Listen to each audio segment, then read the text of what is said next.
Okay, I guess it doesn't want to sit still, please. Okay, there we go. Hey guys, this is Sensei Sean reporting in for kind of an update video as to where I've been for a while. Um, I haven't gotten a haircut and I haven't shaved anything off. So, first things first on the agenda. I no longer work at TCS. The boss that is there and myself have decided to end things mutually with my contract to work at TCS. So I no longer work there, so I will not be answering the phones or emails anymore. Uh, so it sucks, yeah. But in hindsight, I don't know. I mean, I felt like I was a decent fit and I was doing a really good job. It just wasn't going the way I thought it was going to, and it really hasn't led me down another path. Um, I'm jobless right here at the end of 2024, coming into December. I was let go last week, just before Thanksgiving. So it was kind of a downer, but I knew it was coming. Um, so, and I have been actively trying to find a new job since I knew about it. I've applied to 1,000 some odd places, and I've gotten callbacks to a few of them.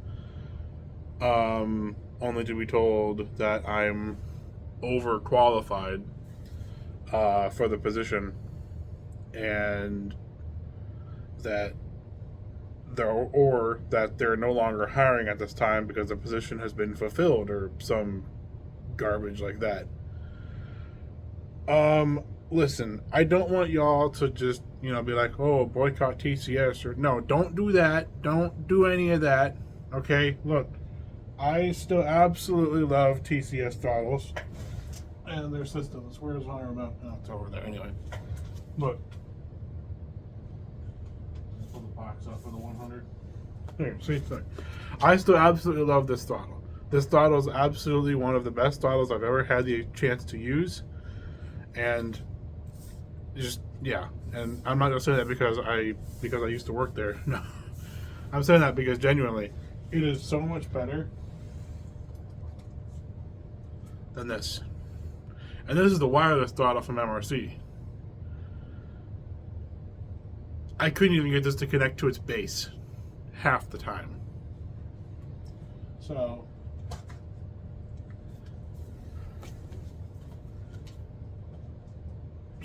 yeah, look, TCS products are great. Their decoders are fantastic. Keep using them if you are, and if you're not using them, why? If you like their systems, I really highly recommend their systems. Their systems are some or one of the best systems I've ever had the chance to use. Their CS105 is fantastic. It powers my entire layout with ease. I mean, the MRC system does as well. The only thing I need to learn how to do on the CS105 is programming, but that's about it. I'll probably still hook up my CS1 or my MRC system to program, just because I'm more used to that for the moment. But yeah,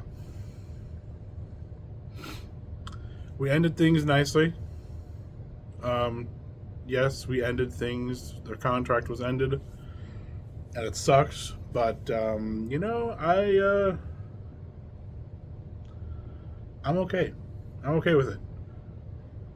I've had a couple days to kind of mull it over and mope about it and be like, oh, well, with me, I can never find a job and all this. No, I absolutely loved working for TCS and working for the company that is Train Control Systems. It was fantastic. It was fun. We didn't go anywhere this year. We didn't go anywhere when I was there. I have a feeling that's because of I'm a larger person, um, and it would require 2 seats. Didn't get a chance to go to the Amherst show, which was one reason why I really wanted to go, or not one reason why I wanted to get hired on, but I really wanted to go to the Amherst show, which I didn't get to go last year, which I'm kind of bummed out about. However, I'm thinking I might try to make it up for this or in 2025. I think I might try to do it on my own dollar and go there. The good news is I have somebody up there who's offered basically who's offered me a pass to get in. So there's that. So that's kind of cool. And I'm thinking I'll take them up on their offer if I can get a hotel up there and such. So yeah. Let's see what else. Oh yeah, you guys probably saw. Actually, but maybe you didn't see. I got two new locomotives, brass locomotives, recently. One of them is a Great Northern M2 2680, which will be on the channel at some point once I put DCC and sound into it. The other is another Key Imports Big Boy, which will also get DCC and sound at some point. Let's see. So I now have 6 big boys in my collection. Jeez, I'm becoming like Tom Shannon. Ugh. Anyway, let's see. What else do I need to talk about here? Oh yeah, I have a couple BLI pre-orders that are coming up here soon. The Broadway Limited Challenger, I paid for it, so it's paid for. So I can then, that'll be here in January. Probably early January, I would think. That it's bought and paid for. Just waiting for it to get here and shipped. Oh, excuse me. Then I have the 2 Kenefic cars, which I pre-ordered through Factory Direct. And those should be here, I think, in February or March. Pretty early in 2025. In the summertime, I have the Fox River, and what is it? Oh, the 2066 car that's coming in from Broadway. Engine-wise, it's the PRS1 coming in October, I think, and the UP Bull Moose coming in December.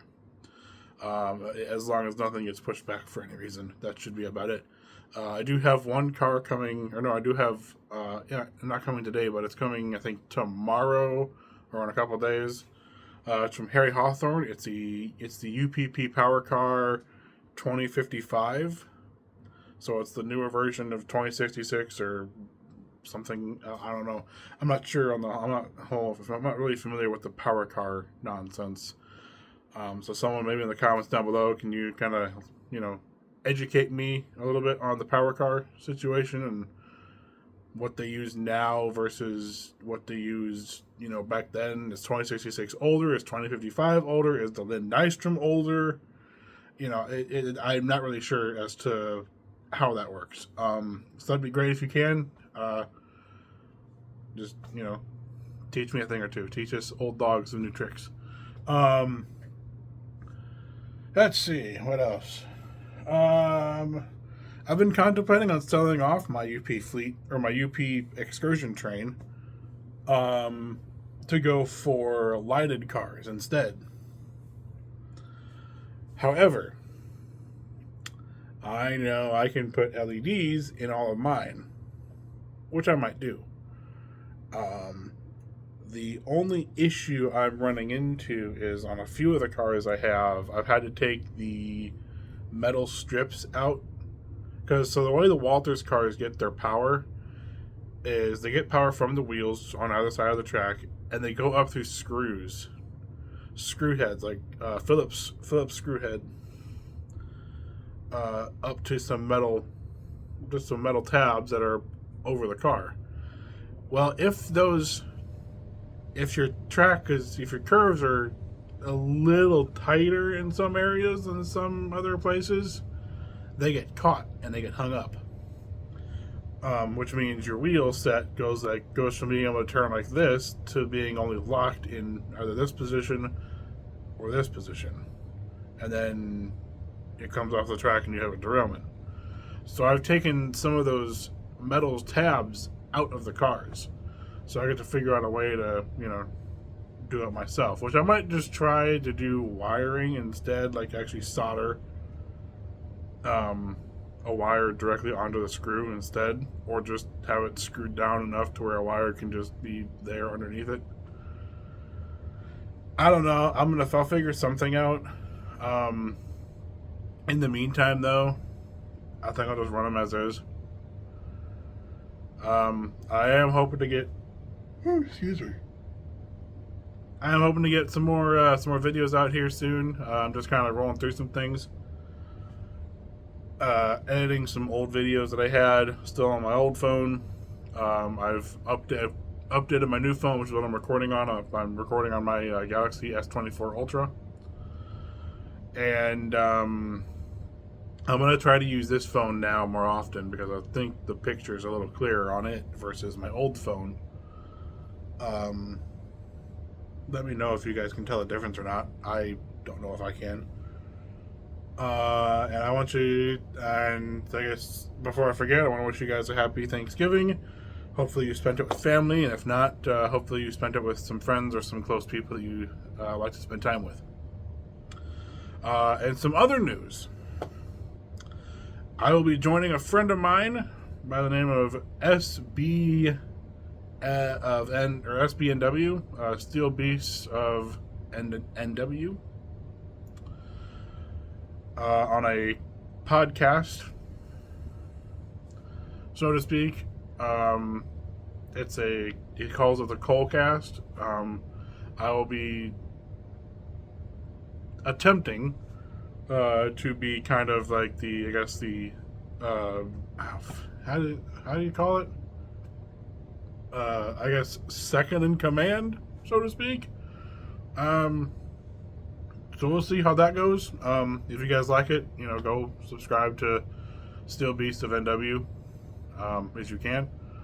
I'll try to put his link down in the description down below once I get the video uploaded and all that, and then I can go through and edit everything. Let's see, what else? If any model train companies are looking at this and have watched all the way through here, I am looking for work and I am interested in working. I can work with my hands despite being a, fat-fingered lunatic. I know how to fix model trains. I know how to run tech support. I can email people. I can literally work from home if you need me to. I don't need to be in the office. I have a whole year and a half or year and a couple of months with TCS to show for this, and I was their tech support for all that time. I am a loyal employee, and I will stay through to it until the end. So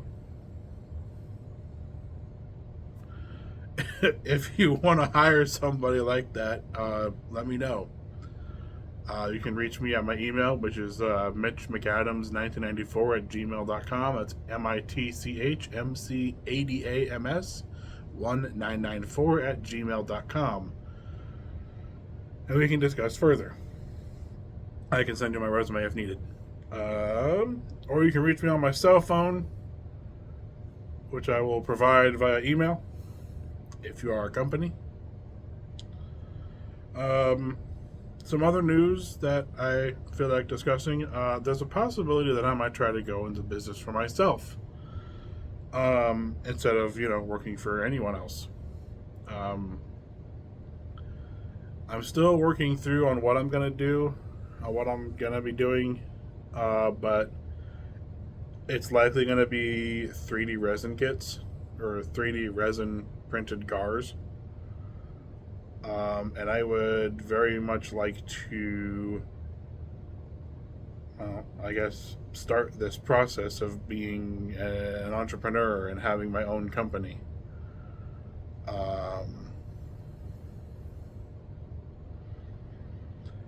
The thing that I say we because a friend of mine is also interested in starting this as well, is we would focus on like the blue box era of cars where they're not as detailed, but they can be. That's only because, a lot of model train companies don't have the blue box era stuff anymore. They don't have the cars that look good just rolling around the layout just as they are, that come with the super detailing kit. A lot of companies now, and I know this is probably like a cost thing, that probably costs less to build the entire car and have it built in house than to print off an entire detail sheet or a plastic little sheet, or supply metal handrails or grab irons or whatever in the car kit. It probably costs less to supply the entire finished car than it does to supply it as a kit.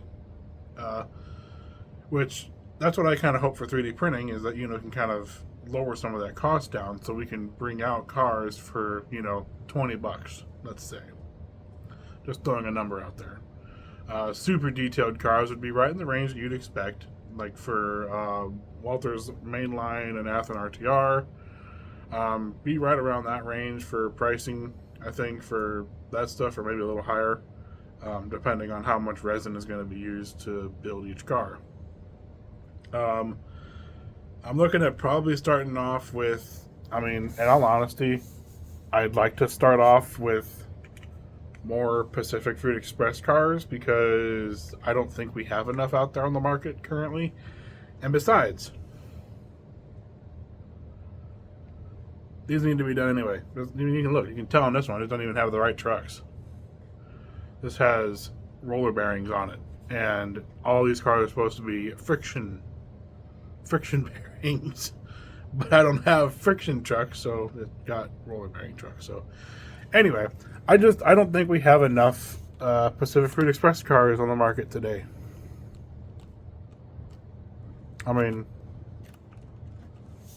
We probably do. I just never see them for sale because they always sell out quickly.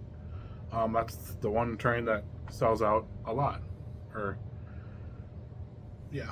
And also, same thing goes for Fruit Growers Express. A lot of people do modern. I would be kind of leaning more toward doing steam era cars, because steam era cars are getting more harder and harder to find. And that's kind of where I'm transitioning to with my layout, is I'm kind of leaning more toward steam era, just because, everybody does. A lot of people do modern. I'm kind of tired of modern. Steam is my passion. That has always been my passion. So I think I'm going to focus on steam.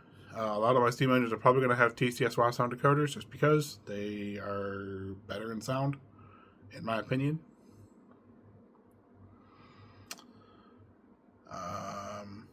So, yeah.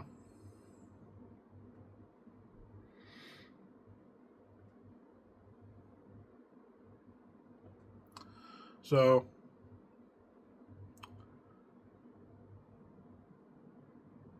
I guess that's gonna be it for an update. Expect some videos here soon. I'm hoping to get. I'll do a brass video here soon, where I'm showing off the brass locomotives that I have, so that I can keep a updated list of brass. Because right now I don't have an updated list. And yeah.